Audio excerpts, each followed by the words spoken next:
السلام عليكم، معاكم غادة صلاح. النهارده باذن الله هنعمل مع بعض وصفه. مش هقولك مكوناتها موجوده في كل بيت، بس ان شاء الله باذن الله تكون موجوده عندك.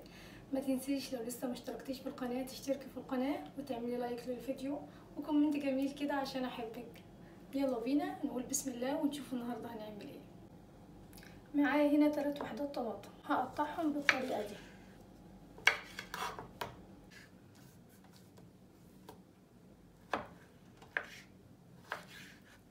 بعد ما قطعناهم هننزل بيهم كده في طاسه او صينيه، اي صينيه تدخل الفرن. هننزل عليهم ب3 فصوص توم صحاح او معلقه كبيره توم مفروم اللي موجود، وهننزل عليها برشه زيت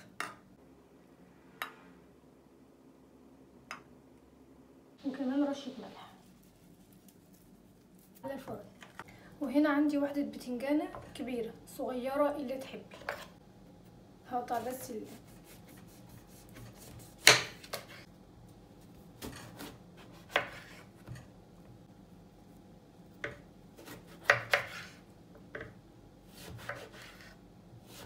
وادي السمك اللي انا عايزاه.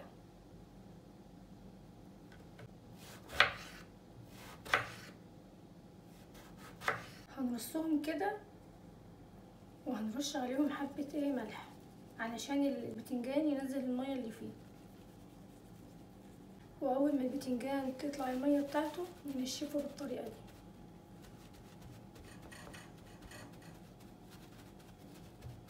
وبعد ما نشفنا كل الميه اللي هي على البتنجان هننزل زيت سخن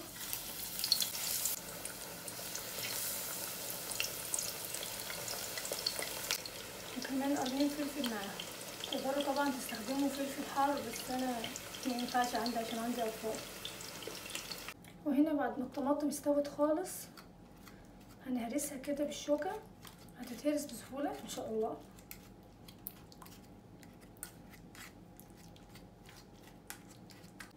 هننزل على الطماطم بحبه كمون وعصره ليمونه كامله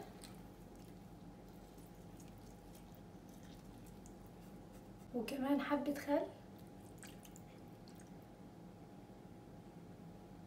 مش هقول لكم على الريحه تجنن، لازم تجربوها. وبكده قلينا كل الكميه بتاعت البتنجان، وكمان طلعنا الفلفل وفتحته كده وقسمته نصين.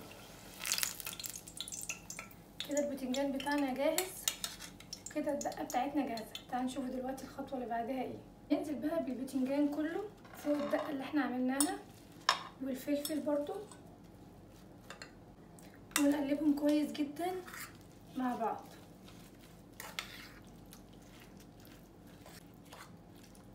وفي علبة التلاجة هننزل بقى بالبتنجان المخلل بتاعنا وكل الدقة.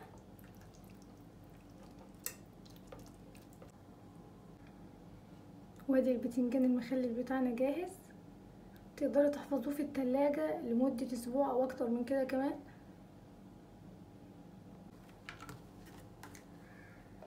وبكده البتنجان المخلل جاهز معانا، تحفظه في التلاجة لمدة اسبوع او اكتر من كده.